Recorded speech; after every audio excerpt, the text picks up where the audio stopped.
Parlons de la route Lomé à Ného. Il s'agit de la nationale numéro 2, une voie très importante dans l'économie de notre nation.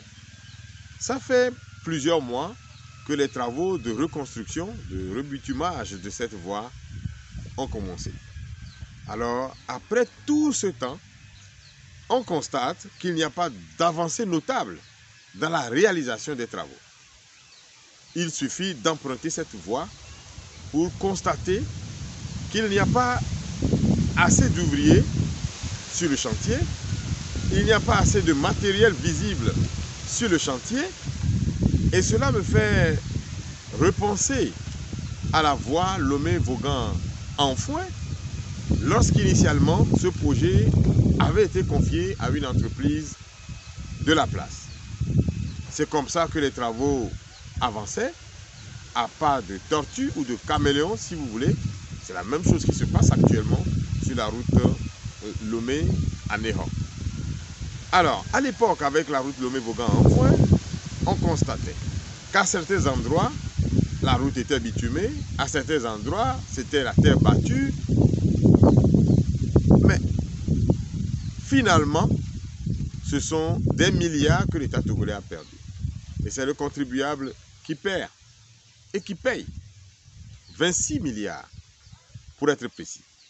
À l'époque, je me rappelle bien, le ministre en charge de ces travaux disait que l'entreprise qui avait gagné le marché a utilisé les fonds pour acheter du matériel et que sous peu, les travaux seront réalisés. Finalement, ces mêmes travaux, ce même projet a été confié à une autre entreprise et le pays a encore payé une deuxième fois pour que cet ouvrage soit réalisé. C'est un peu la même chose qui se passe aujourd'hui sur la route Lomé à Ného. Alors, dans la passation des marchés publics, c'est vrai que c'est l'offre la moins disante qu'on choisit souvent. Mais le critère moins disance n'est pas suffisant. Est-ce que les responsables en charge de la passation de ces marchés s'assurent que les entreprises qui proposent les meilleures offres disposent du matériel nécessaire et adéquat pour la réalisation des travaux, disposent des ingénieurs, des ouvriers qualifiés pour réaliser l'ouvrage? C'est une question que je me pose. Et je pense que nous méritons qu'une réponse nous soit donnée. Le peuple togolais, bien sûr. Nous sommes les contribuables. C'est déplorable ce qui se passe sur cette voie parce qu'il y a beaucoup de gens qui l'empruntent. Beaucoup de personnes habitent tout le long de cette voie aujourd'hui. Entre Aného et Lomé, il n'y a plus d'espace vide. Mais c'est un parcours de combattants si vous décidez d'emprunter cette voie aujourd'hui même. De l'autre côté, il y a une entreprise qui essaie de faire un bon travail au niveau de la route Lomé-Palimé, qui est également en train d'être reconstruite. Si on emprunte cette voie, on constate qu'il y a du travail qui est en train d'être fait. Il y a des ouvriers qui sont en train de travailler. Chaque moment, il y a du matériel disponible. Nous pouvons l'observer. Même si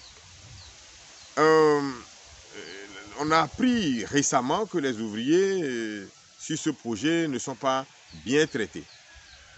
Dans les médias sociaux, on avait lu certaines informations, mais nous pouvons quand même avoir le courage de dire que les travaux avancent à ce niveau.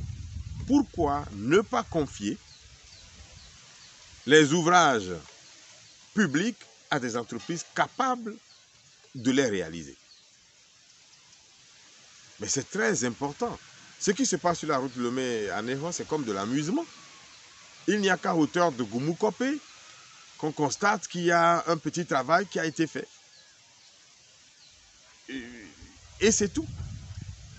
Le travail n'avance pas. Il faut que l'État et les responsables qui ont confié ce marché à cette entreprise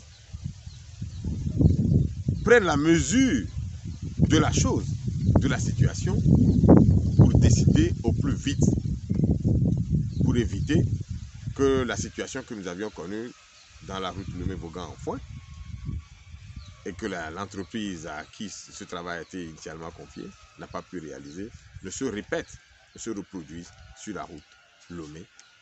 À Ného, les riverains ont hâte que ce travail finisse pour qu'ils puissent vaquer librement à leur occupation, parce qu'il y a au jour d'aujourd'hui beaucoup de gens qui vivent à Aného, qui vont travailler à Lomé, ou vice-versa. Cette voie sert également à transporter beaucoup de marchandises. Ça dessert les localités de la préfecture de Vaud, des Lacs et du Bas-Mono. Ça sert également à transporter beaucoup de marchandises qui nous viennent d'autres pays, puisque cette voie va jusqu'à la frontière il a conduit. Vivement que nos autorités aillent visiter le chantier pour prendre une décision idoine au plus vite possible.